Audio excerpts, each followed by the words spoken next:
gracias por estar aquí. Gracias a usted por la invitación, es un gusto estar aquí, muy agradecido en un día en el que además corresponden las felicitaciones profesionales por el anticipo que dieron hoy. La mañana en Radio Anticipándose absolutamente a todos, casi que tendría que pedir perdón por la desconfianza porque yo decía, no lo está diciendo nadie más. Claro, estaban todos los canales puestos ahí mientras yo aguardaba algo de lo que estaba sucediendo en la radio. ¿Nos cuenta, por favor? La radio preparó un piquete que le salió mal para que yo no entrara a la emisora, lo cual es muy desdoroso para las personas que lo llevaron a cabo. Estarían cumpliendo órdenes, por supuesto, pero ellos creían que yo no había entrado a la radio y yo tenía una nota comprometida con Telesur a las 7:30 de la mañana porque querían hacer una evaluación del primer mes de gobierno de Macri, que es todo un tema, por cierto. Sí. Entonces, para esto llegué a las 7 de la mañana, yo normalmente llego a las 8 a la radio, y ellos me esperaban abajo. Es gracioso lo que sucedió porque habían armado un piquete que finalmente no prosperó. Luego vinieron a buscarme para sugerirme, como veo que estaba allí muy claro, que bajara. Yo me daba cuenta que ellos ya ahora lo que querían era que yo bajara para después el piquete que no funcionó a la entrada de la radio me lo hicieran entre los pisos. Bajaba el segundo, bajaba el primero, cuando quería volver al tercero no me dejaban pasar. Y yo me quise quedar cerca de la única herramienta que podemos tener a mano en estos casos, que es el micrófono. Y ellos tuvieron que aceptar finalmente que yo me despidiese de la audiencia. Eso en los términos formales. ¿Por qué dicen que me echan? Por un episodio sumamente cruel, una mentira, como que yo no soy... De mí se puede dudar, como de todos, de cuál es mi capacidad periodística, pero no de mi entrega profesional. Llevo 9 años y medio sin faltar ningún día, pero cuando digo ningún día es 1 de mayo, 31 de diciembre, 1 de enero... Jamás en 9 años, también por la buena salud que Dios me ha dado en este tiempo, que ojalá que perdure y estas cosas no me traigan alguna mala noticia en algún momento. Así que decir que fue por incumplimiento profesional mío, porque no iba... Claro, porque eso después se daban a conocer un comunicado que realmente era muy triste hoy a la mañana. Era muy triste. Mire, yo desafío a cualquiera. Usted sabe, si usted tiene un problema no cumple... ¿qué es lo que hay? Hay unos advertencia. Anticipos, hay advertencias, bueno, no hay ninguna. Formas Yo le digo comunicar. a todos los medios de comunicación que pueden ir a Radio Continental o a Canal 9, porque ahora quedó consolidada la venta de Prisa a Canal 9, que estaba disimulada y que yo francamente creía que por ahora no se había producido. ¿Eso ya es así? Esto es así, porque a mí la gente que me echa la de Canal 9, me sacaron de bajada de línea y me sacan ahora también de la radio. Sí, la decisión la toma la gente de Canal 9, a tal punto que la gente de Prisa ha manifestado que ellos no sabían nada, porque posiblemente ya no tengan nada que saber de las decisiones que se adoptan. Y esto se conecta con todo lo que estamos viviendo en materia de desastres cometidos por un gobierno que, para que no le digan lo que usted está diciendo, que es un papelón, que es un mamarracho, todo lo que ha rodeado la fuga de los Lanatas, haya periodistas alineados, pero quizás ni siquiera ellos, sino empresas que son capaces de decir... Ahí me parece que es importante la diferencia que usted hace, porque aquí lamentablemente no es ninguna novedad que muchas veces hay empresarios o gerentes puestos en estas empresas para echar gente, porque algunos de los que vi que andaban por ahí se dedican a echar gente en distintas radios donde las que van, y son más papistas que el Papa, quieren quedar bien, y tal vez hoy, sin que nadie les pida, dijeron, miren, les ofrendamos la cabeza de Víctor Hugo Morales. Bueno, han tomado la decisión de también echar a Matías Canillán, que es el periodista joven más combativo que hay contra lo que llamamos la mafia de la Conmebol y de la FIFA, que por supuesto está atada a los intereses de ellos históricamente. También lo echaron, es decir,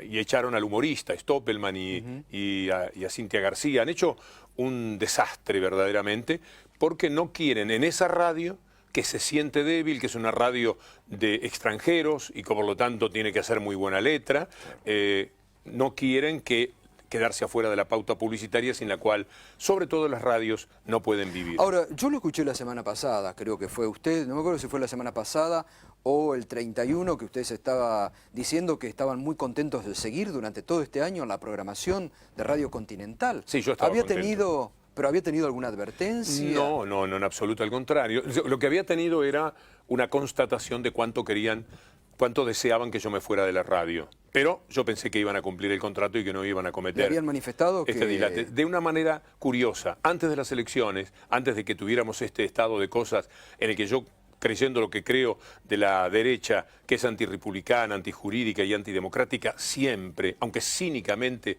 cada vez que gana un gobierno de sentido progresista, dicen que es autoritarismo y que es fraude y todo lo que normalmente dicen. Antes de las elecciones yo tengo un embargo de Héctor Mañeto, al que usted debe conocer.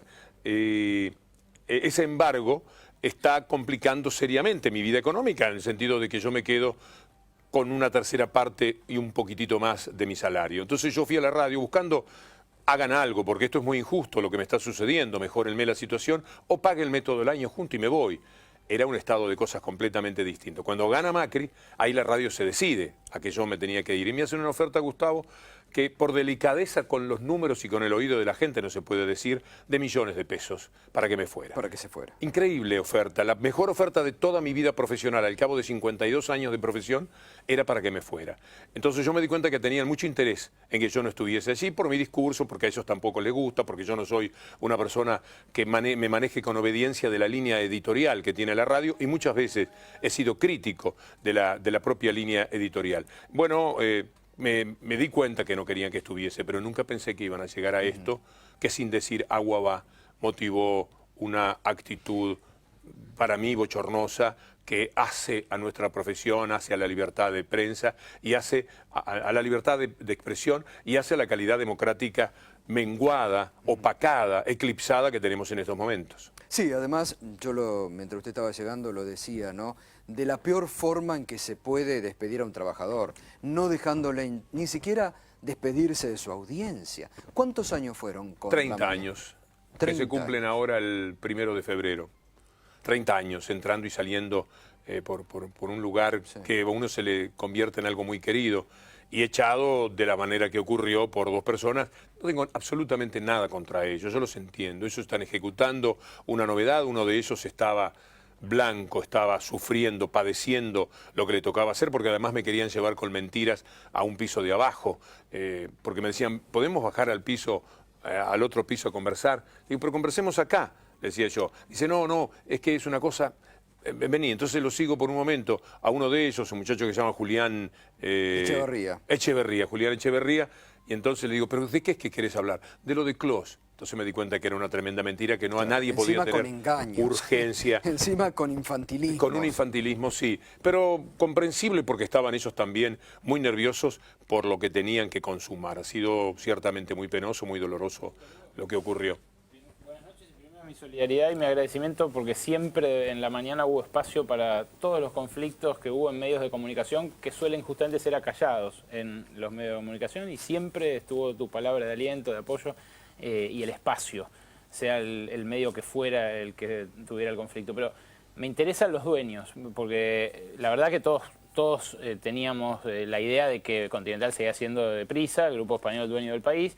Y hoy un poco terminamos de confirmar que en realidad aparece este hombre, Carlos Lorefice, o Lorefice Lynch, que me imagino que era la persona detrás de estos que ejecutaban impávidos la orden. Sí, evidentemente. Bueno, este hombre, ¿qué porcentaje tiene? ¿Cuándo entró? ¿Qué sociedad tiene? No lo sé, pero lo que queda confirmado es lo que estamos diciendo. Hoy día Radio Continental está en manos de la gente de Canal 9. Yo no sé si la vendieron, si la alquilan o están haciendo lo que ellos dijeron en un primer momento, que era optimizar los recursos económicos, juntando administraciones, etcétera, que es lo que está sucediendo. Ya han despedido gente porque tienen que juntar lo de Canal 9 con Radio Continental ahora. Yo supe, el último día que hice bajada de línea, que después no volvió a salir al aire, en los últimos días de diciembre, que Radio Continental el próximo año, a mediados de año, va a funcionar en Canal 9, lo vamos a ver, porque ya están armando los estudios, ya están haciendo absolutamente todo, entonces sale de Rivadavia 835, donde está ahora, para funcionar en Canal 9, con lo cual, definitivamente, Prisa entregó Radio Continental a Canal 9 y la que la administra, en tanto dueña o en tanto inquilina, es la gente de Canal 9. Esta operación no debía pasar digamos, en virtud de la ley de medios, no debía pasar por la autoridad, por AFSCA, hacerse público, decirse, preguntarse. Fue hecho todo en la oscuridad. ¿Entre gallos y medianoche? Sí, evidentemente ellos consiguieron disimular lo que ahora se confirma como que es una compra, porque ahora lo pueden, posiblemente ayudó también lo que ha ocurrido con la ley de medios. Hoy tuvimos una gran noticia para la ley de medios. Hay dos jueces federales, debemos decir, que han ordenado restituir a Sabatel como titular del AFCA. Sí, Restituir al AFCA y como que reponen organismo, a los ¿no? trabajadores, además, del AFCA. 150 trabajadores que habían sido despedidos con esta crueldad que no se puede entender. Yo creo que hay una ociosidad en la entrega del gobierno de Macri al Grupo Clarín. Es probable que en estos días Mañeto lo llame a Macri y le diga: Mauricio, no queremos tanto, aguántese. De verdad, está exagerando, está sobreactuando, porque yo no necesito lo de la ley de medios, si yo no la cumplo igual. Si llevan 6 años, ¿qué a mí qué me importa ya la ley de medios? Si yo me río, siempre voy a tener un juez que meta una cautelar. Ahora tenían un nuevo estilo de cautelar, una cautelar breve que emitió aquel juez Alfonso, que es uno de los que abochorna al Poder Judicial de la República Argentina. O sea que ellos viven con eso. Entonces, Mauricio, ¿para qué se complicó con esta historia de derribar nada menos que al AFCA, la ley de medios, una ley del Estado, del Congreso, una ley votada y trabajada en todo el pueblo argentino? Porque ahí lo interesante es que a Prisa, los españoles, los dueños de Telefónica, en realidad este retoque por decreto de la ley de medios les cayó muy mal. Hubo declaraciones que hicieron al propio diario El País la semana pasada, voceros de Prisa, diciendo que esto era entregarle todo a Clarín y ponerlos en desigualdad de condiciones para competir en los contenidos audiovisuales que van por cable. Es que es eso también. Entonces me llamó la atención hoy cuando supe la noticia, dije, ¿qué? Prisa, que está siendo perjudicado por el gobierno, ahora toma una decisión así. Evidentemente no era Prisa,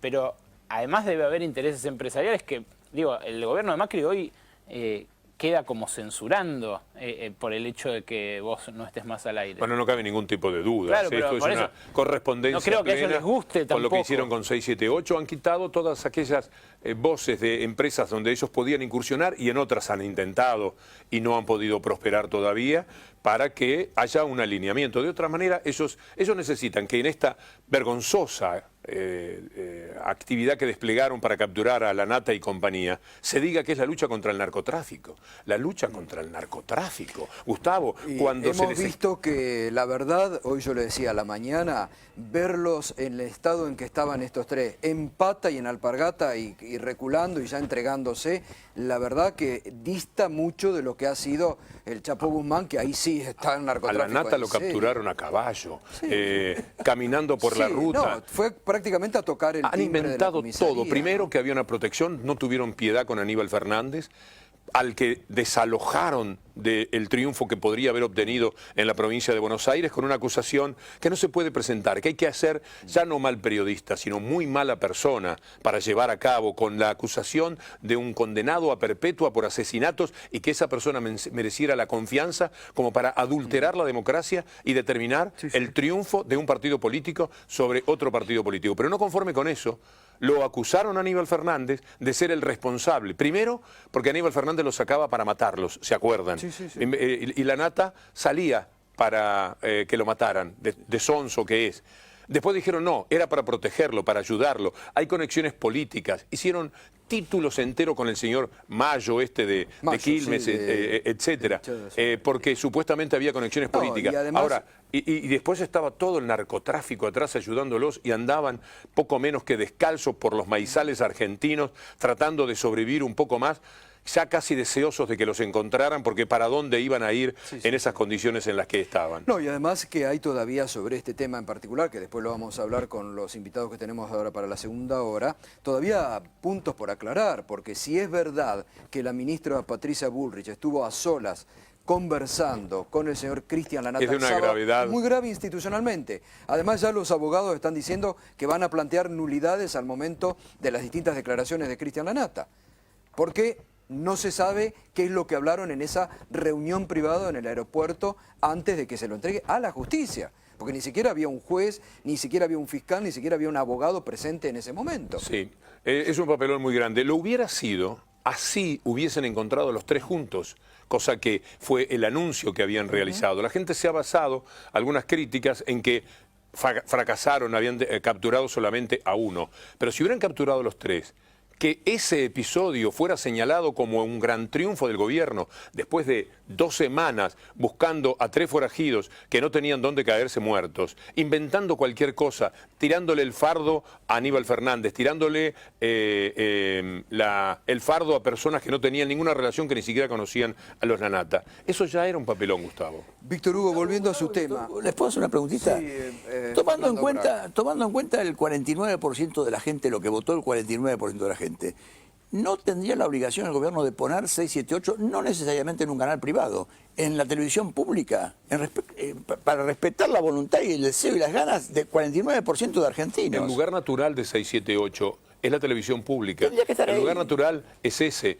Y lamentablemente se ha procedido anunciándolo. Lo hicieron como un grito de triunfo, lo hicieron como una prenda que le querían entregar al Grupo Clarín y a los seguidores que votaban en función de semejante crueldad como la que estaban llevando ¿Y a el cabo. 49% no existe? El Dejó de existir. 49% existe electoralmente, pero el poder de PRO en el gobierno no emana del 51%. Con el 51% no cometerían los estropicios que han llevado a cabo contra la Constitución, contra el Congreso, contra la libertad de expresión. El poder emana del Grupo Clarín, emana de Mañeto. Clarísimo. No tengan... Clarísimo, clarísimo. No, es seguro. absolutamente claro. A nadie le cabe duda. Bastaría que lo abandone por un minuto el grupo para que Macri estuviera sometido a las leyes de juego, a las reglas de juego del poder político, que es muy modesto comparado con el poder real, como estos años lo han demostrado. Volviendo a su tema, hoy lamentablemente, ¿no? muchas voces parecieron alegrarse de lo que le pasó a usted, lamentablemente, porque también anida en ciertos sectores mucho revanchismo, que esto es una pena muy grande, porque la verdad que el presidente, cuando dio su discurso inaugural, dijo que venían a unir a los argentinos y no a dividir, pero lamentablemente hay muchas voces dentro de su gobierno que hoy muchos se alegraban, incluso muchos colegas suyos, míos, ex directivos de medios, pero están con esto en forma permanente, que usted es una persona muy cara, que hoy por hoy ningún medio soporta económicamente una persona como lo que usted cobra. Hoy muchos trataban de justificar lo injustificable. Es muy probable que sea así, pero el dinero que van a gastar es mucho más de lo que les hubiera costado mantener las reglas de juego y el contrato que teníamos hasta el próximo 31 de diciembre. Entonces, no es por el dinero, porque esto les va a salir muchísimo más caro. No es por el dinero, porque ellos me ofrecieron, lo voy a decir, 7 millones de pesos para seguir conversando, para que me fuese de Radio Continental. 7 millones. Esto lo digo bajo palabra de honor y sin que ninguna persona pueda atreverse a discutirlo. Esa es la cifra que me ofrecían para que me fuese de la radio. Entonces no es un problema económico, no es que no pueden sobrevivir, es que con 7 millones... de lo que había otra conversación, por ahí en el remate llegaban a más. Si yo me hubiese plantado en exigencias económicas y no les hubiera dicho olvídense de la plata, ahora yo no me quiero ir porque siento que traicionaría a la gente que ha creído en mí. Porque una cosa era irme en el estado de cosas anterior y otro muy distinto, irme cuando cada voz que sea capaz de confrontar con esta derecha enceguecida que tenemos y antirrepublicana como es el comportamiento que está teniendo, yo me sentiría que le di la espalda a la gente que ha creído en mí. Entonces yo no me puedo ir a mi casa con un dineral y quedarme muy tranquilo, muy pancho y disfrutarlo. Preferí, y esto lo digo exactamente como lo digo, preferí irme sin un centavo cuando terminase el contrato, cobrando lo que en definitiva es el 30% de mi salario. Por una cuestión de fidelidad a la gente que... me ha seguido, cada uno de nosotros tiene su audiencia, un cierto respeto.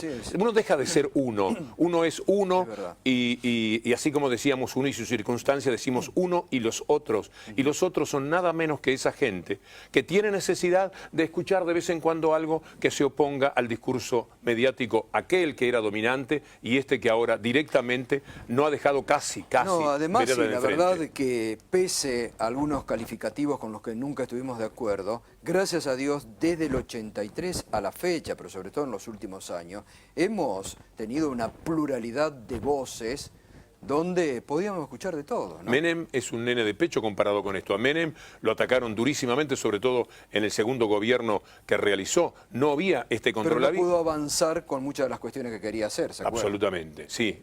Porque hubo un control ciudadano muy fuerte y también en ese momento de algunos Porque en medios, aquel ¿no? momento no jugaba. El Grupo Clarín tenía poder, pero no era un poder que se llevaba todo por delante como ahora, que tenemos una mezcla de locura de poder, porque el poder genera de alguna manera esto que le está pasando al Grupo Clarín, intereses que le han tocado y que no lo pueden de ninguna manera sobrellevar. Este es el único país del mundo donde 2 diarios son dueños del papel con el que se hacen todos los diarios del país. Imaginen ustedes al New York Times y el Washington Post, dueños de todo el papel de los diarios y revistas de los Estados Unidos. Imaginen al New York Times o a Le Figaro con 300 canales de televisión comprados, con el robo mafioso que hicieron al fútbol, con la patente de corso que en su momento les diera Julio Grondona desde la AFA. Es inimaginable fuera de este país lo que ocurre en la Argentina con los medios de comunicación. Y donde la justicia lamentablemente Y la no ha justicia, avanzado. es que esto es una troika. Clarín, Cambiemos y la pata judicial, que es imprescindible para llevar a cabo todos los estropicios que han cometido desde que han asumido el gobierno. ¿No hubo ninguna voz que se acercara durante la tarde de hoy bueno, a expresarte solidaridad por parte de Cambiemos, por parte de, Silvana Giudici, algunos que han abogado por la libertad de expresión en otros casos, aunque sea una palabra de solidaridad o de acompañamiento? No, el primer llamado fue el de Sabatella, por eso estoy tan feliz. Sabatella y Graciana Peñafort fueron las primeras personas que se comunicaron hoy, los grandes luchadores de la actualidad de la ley de medios. No, aquí lo que tenemos es un grado de cinismo. La primera palabra que a mí se me ocurre cuando pienso en lo que sucede es cinismo, hipocresía, porque ellos se hicieron buena parte de su campaña. Bueno, ni hablemos del todo juntos y las mariposas y el amor entrañable que teníamos que tenernos. Hicieron la campaña hablando de republicanismo, hablando de la libertad de expresión, hablando de la justicia independiente, y lo primero que hicieron, lo primero que hizo Macri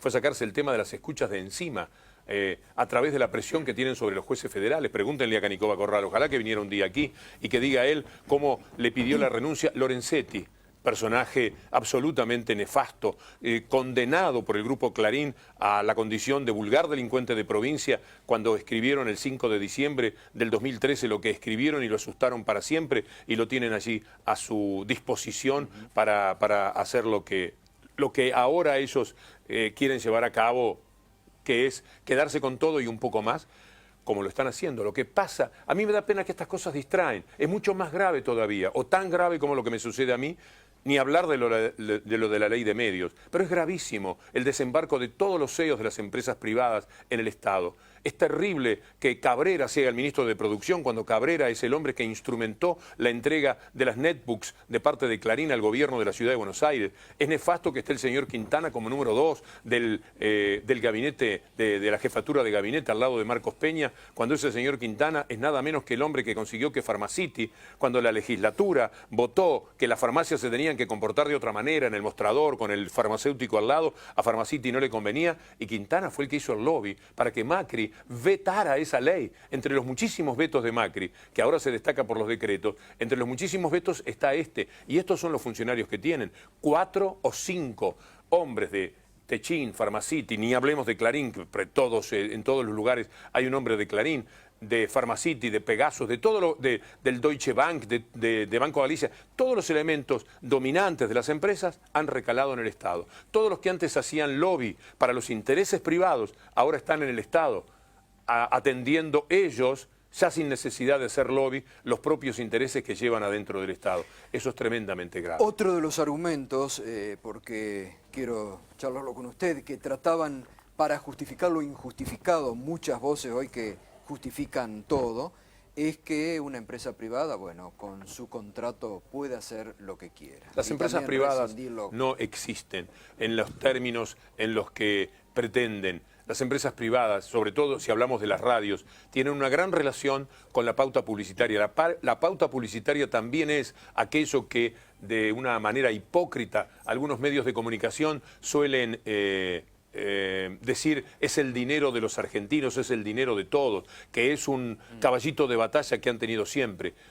Cuando alguien de Clarín cobra un sueldo, ¿qué cobra? de la parte de la enorme pauta publicitaria que tiene de todas las provincias, ni hablar de las más importantes, o está cobrando de lo que una fábrica pone de publicidad? ¿Quién sabe esto? No existe ese poder privado en el que ellos se refugian para tener periodismo independiente. ¿Por qué necesitan mostrarse como independientes? Para parecer que hablan con distancia de los episodios que ocurren en la vida de la sociedad.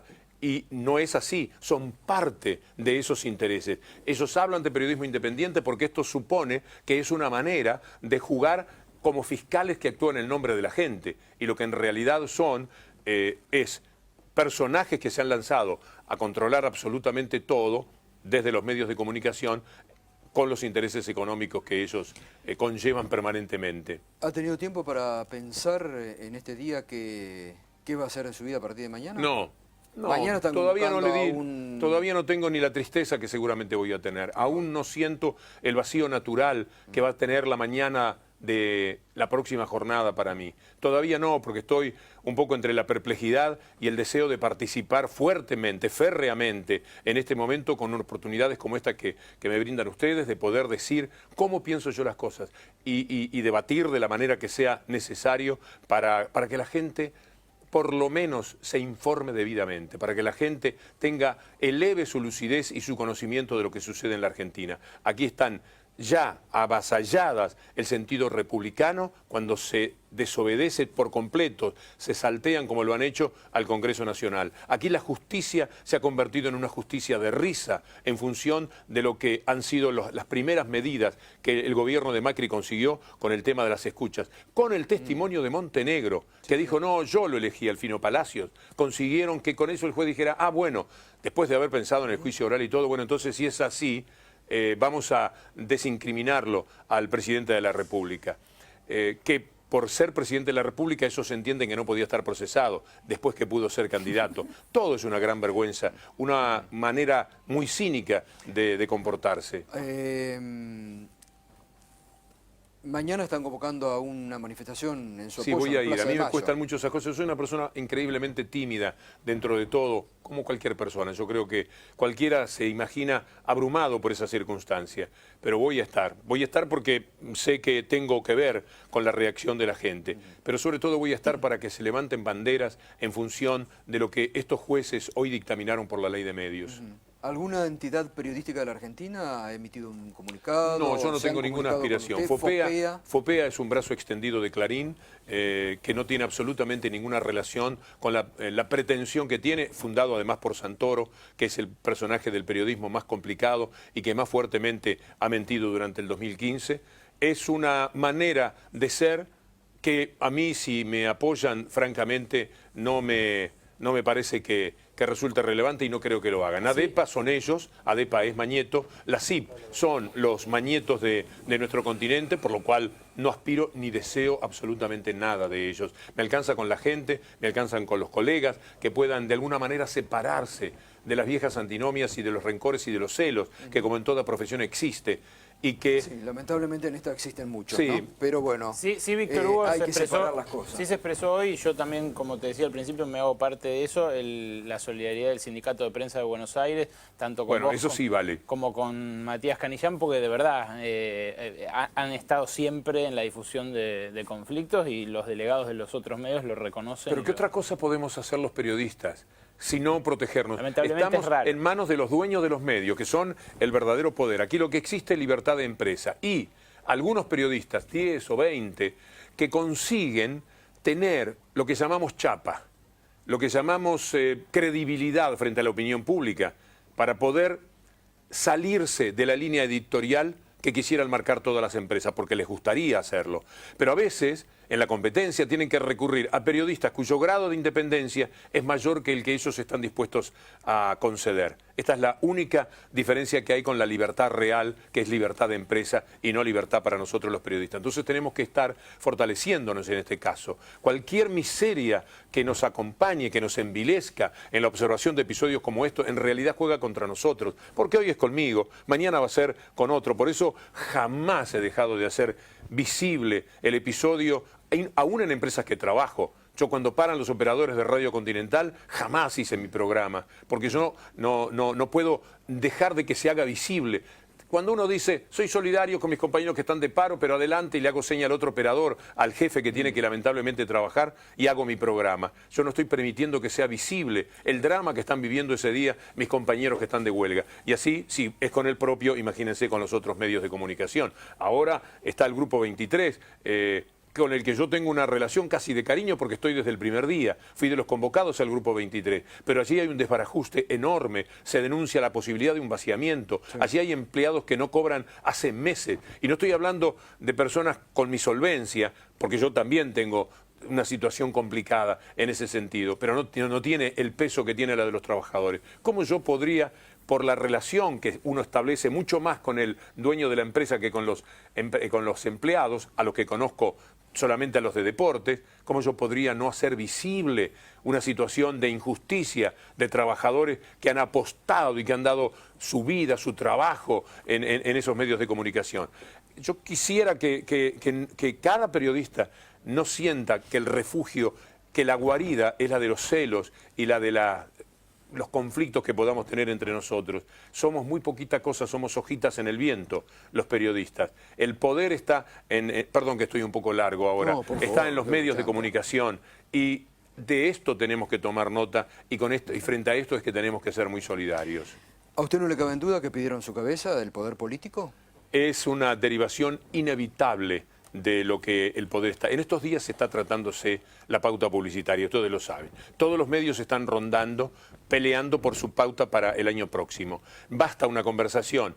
Yo creo que además es tan grave que hayan dado la indicación como el hecho de que sin dar la indicación los medios de comunicación tengan que comportarse como lo hacen. Una vez una persona que me invitó a trabajar, un personaje de Canal 13, que es recordado porque era impiadoso con los empleados, cuando me llama para trabajar digo, no nos podríamos llevar bien nunca nosotros. Dice, no se equivoque, porque yo sé quién es quién. Yo sé a veces qué tengo que decir delante de determinado tipo de empleados para, sin darle indicaciones, que ellos hagan lo que yo quiero que hagan. Y esto es lo que mínimamente está ocurriendo con el comportamiento de un gobierno que se lleva todo por delante, que necesita una sola versión de los hechos y que no puede tolerar la discrepancia como evidentemente ellos mismos se condenan. Lo que hicieron con 678 tiene como prolongación natural lo que están haciendo ahora conmigo.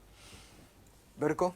Sí, me parece que, bueno, las repercusiones son infinitas, sí, son infinitas, es multitudinario lo que la gente transmite, pero me parece que vale la pena recalcar lo que hablábamos antes de los medios y la propiedad privada de los medios, porque si hay licencias y si discutimos durante tantos años sobre las licencias y sobre cuántas podían tener y demás, tiene que ver con lo que dice Osvaldo Bayer respecto de los medios en general, que no deberían en un mundo ideal ni ser del Estado ni de los privados. Sí, pero ahí también son propiedades de la audiencia que te sigue a vos. Acá hay una cuestión muy interesante que, pese a que a usted no le gusta, pero que yo levanto, que la gente de FOPEA está proponiendo el tema de una ley que sea debatida para respetar la conciencia de cada periodista dentro de un medio. La libertad de conciencia. Pero la libertad de conciencia tiene los límites naturales de la seguridad que los hombres tienen.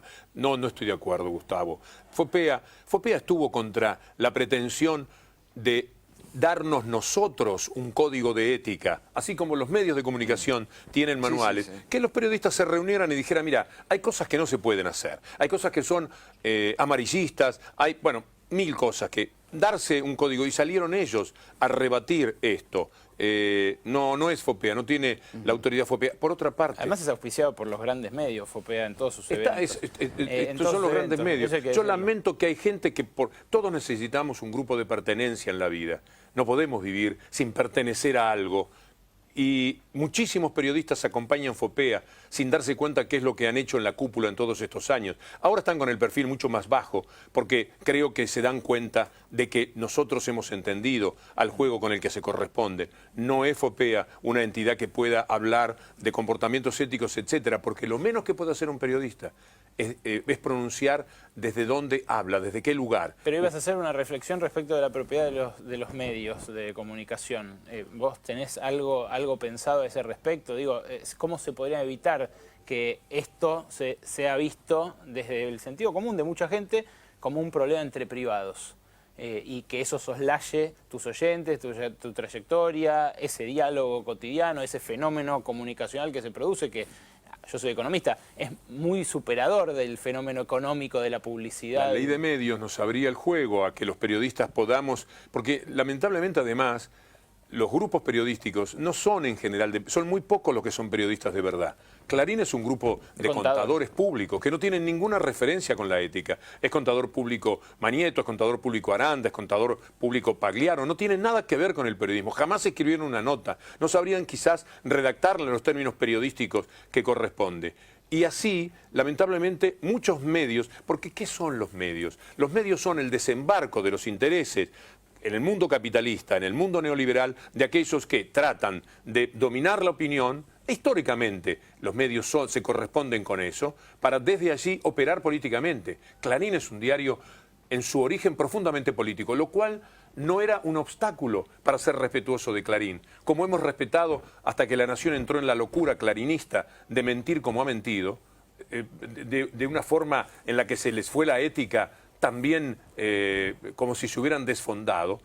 La Nación, todos cuando lo leíamos sabíamos que es un diario de la derecha, y cuando leemos Página 12 sabemos que es un diario progresista. Y leyendo Página 12 y Clarín, para citar dos claros ejemplos, más o menos uno compone el punto de vista que tiene. El drama de los medios ha sido incursionar como lo han hecho en la mentira. La diferencia entre la derecha y el progresismo es que la derecha miente sin ningún tipo de problema. Cuando yo escribí un libro que se llama Mentime que me gusta, tomé 200 mentiras del año 2014 de las tapas y de los títulos, y escribí 50 capítulos para no ser redundante en algunos capítulos. Porque lo que ha pasado ahora es que a lo que ideológicamente tenían, le agregaron la mentira por los intereses que se generaron en la discusión a partir de la ley de medios, que conllevó por otra parte el viejo tema de papel prensa. En eso estamos. Así que la ley de medios es la que nos abre el juego para que usted y yo podamos asociarnos y ver si tenemos posibilidades de abrir un medio, de participar de alguna manera, y que sean periodistas los que lleven a cabo esa ilusión. No en todos los medios ocurre lo mismo, en muchos lados los medios corresponden a periodistas, pero los hegemónicos, los más importantes, ¿qué son los Aguiar como periodista? ¿Qué significan? Los Aguiar, que son el punto inmediato de referencia que tenemos de lo que ha ocurrido con el desbarranco del periodismo en la República Argentina, acompañando de la manera que lo han hecho al Grupo Clarín en esa capacidad increíble para mentir. Se vuelve de cualquier mentira en la Argentina. Los medios dicen, Máximo Kirchner tiene 60 millones de dólares, después no existe. Yo no sé cómo hace Santoro, porque yo con lo que no podría vivir es con alguien que en la cara me diga, usted mintió cuando dijo tal cosa. Habló de una cuenta que no existía, no la cuenta. No se piden disculpas. El banco no existía. Y no se piden disculpas. No se piden disculpas. No existía el banco. No existía el banco. Han sido capaces de mentirlo de Kicillof, de llenarle la cabeza a la gente diciendo, miren lo que gana. Que cuando uno habla de estas cosas parece que uno está defendiendo a los funcionarios de gobiernos. No, yo estoy hablando de los medios de comunicación y su enorme capacidad para mentir. Lo de Kicillof no tiene nombre. 400.000 pesos por mes, ¿qué me dicen de Kicillof en YPF? Nunca ganó un peso, no cobró un centavo. En la fantasía de la gente. Yo, 2 meses después, en una discusión, en una cena, una persona dijo, bueno, pero también hay que ver la que se lleva Kicillof. ¿Cómo alguien mantiene ese nivel de desinformación? Porque ellos dominan la información 9-1 en la relación de fuerzas que ha habido en estos años en la Argentina. Está presentando un nuevo libro, ¿no? Que tiene algo que ver con el rebenque. El rebenque del diablo, que es la historia de ese Boca Real Madrid, el juicio bochornoso que Manieto ganó con una cámara que integran Deuseide, Vasallo y no me sale el nombre del tercero, porque en primera instancia habían dicho lo que correspondía, que eso jurídicamente no era imputable. En la Cámara decidieron que sí. Cuando llegó el tema a la Corte Suprema, Lorenzetti dijo, no voy a tocar esto que es contra Manieto, aunque sea por poco dinero, porque para Manieto no importan tanto 400.000 dólares. Lo que importa es disciplinar. Lo que importa es que se vea qué le ocurre a los periodistas que se animan con ese tremendo poder. Entonces, ganaron el juicio de esa manera y después dijeron, los condenados son ATC, Metzger, que era el productor del programa, y Víctor Hugo. Pero el que paga es Víctor Hugo. Y que Víctor Hugo, en todo caso, le cobre, si puede, a ATC Residual y al productor Metzger. Esto han sido capaces de hacer, para disciplinar, para doblegar a la gente. Invadieron mi casa, allanaron mi casa para ver qué cuadros tengo, para intentar quedárselos. Después fueron contra el sueldo. Más no pueden hacer contra un periodista. ¿Se siente perseguido? Por supuesto, por eso, y por La Nación y algún otro medio. Yo les voy a decir algo. Hasta que marca claramente que todo se refiere a la ley de medios. Yo llevaba 25 años peleando contra el Grupo Clarín porque los conocía del fútbol. Desde allí yo sacaba lo que significó el leitmotiv de la periodística de alguna manera. Hasta el 2009 yo desafío a una persona que encuentre en La Nación no una palabra de crítica, una palabra que no sea de elogio a mi vida profesional. Hasta el 2010 prácticamente, septiembre, octubre del 2009. Que busquen en el diario Clarín una crítica a mi persona. No existe, solo Clarín me ninguneaba, nunca hablaba de mí. Me dejaba pedaleando en el aire con lo que yo tenía para decir. Este era el comportamiento que tenían respecto a mi persona. Todo está referido a la ley de medios. Allí lanzaron una campaña. ¿Por qué? Porque yo era un periodista que merecía una cierta credibilidad cuando abogaba por la ley de medios, porque llevaba muchos años remando contra ese poder impiadoso que maneja el Grupo Clarín. Por eso me estigmatizaron y por eso me atacaron y yo tengo, hasta que terminó Audiencia con el Diablo, que es el libro anterior, un alto así de recortes periodísticos, sin hablar de todos los audios y de todas las grabaciones, de todo lo que han hecho contra mi persona. A veces me pregunto cómo es que estoy todavía vivo con ese ataque que se mete en el corazón, que se mete en la dignidad, que se mete en la salud de las personas, de la manera que, bueno, como no soy el único que lo padece, tampoco tengo tanto derecho a lamentarme como si fuera a mí solo que le ocurre. Víctor Hugo, le agradezco A ustedes. su presencia. La verdad que nos encantaría seguir, pero bueno, tenemos un compromiso Desde de ya, invitados desde que ya. han Creo venido porque teníamos un que se compromiso. nos ha ido la mano, Gustavo. Muchas gracias. No, la verdad que es trending topic en este momento, Víctor Hugo en minuto 1, y la verdad que hay una inmensa audiencia, como hacía mucho tiempo que no veíamos acompañando. Así que le agradezco y bueno, obviamente está este espacio para lo que usted quiera disponer, por supuesto. Tan solo invitar a la gente, pero un poco olvidados de mí mismo. Lo que hay que celebrar, mostrar, darle impulso, defender es esta ley del pueblo. Una ley que además tiene que ver con la juventud. Una ley maravillosa, salida de los foros, de las discusiones, de los académicos, de la gente más entrenada para pensar sobre los temas de los medios de comunicación, que es votada en el Congreso por el partido del gobierno, pero también por los otros partidos. Sí, 160 y pico de votos, una ley que fue que luego es reconocida como ¿no? constitucional por la Corte Suprema, que se quedó sin salida después de aquella audiencia pública en la que los abogados de Clarín lo único que hicieron fue un papelón, porque toda vez que tienen que dar la cara, todas las veces que tienen que discutir no tienen argumentación. Ellos son los amos cuando pueden manejarse en las penumbras de los pasillos de los juzgados, en las tinieblas de los ámbitos oscuros y grises de los juzgados, allí donde ellos pueden hacer valer su poder, allí donde saben la historia de los jueces, allí donde saben de la historia ideológica y de comportamiento de los jueces y obligan a los comportamientos que ellos durante todo este tiempo han obligado para devastar, además de los medios de comunicación, a la justicia en la Argentina. Perdón por este agregado, por muchas favor. gracias. Gracias, Gracias. No, a usted, Gustavo, un placer. Muchas gracias. Bueno, Víctor Hugo Morales ha pasado esta noche por Minuto 1.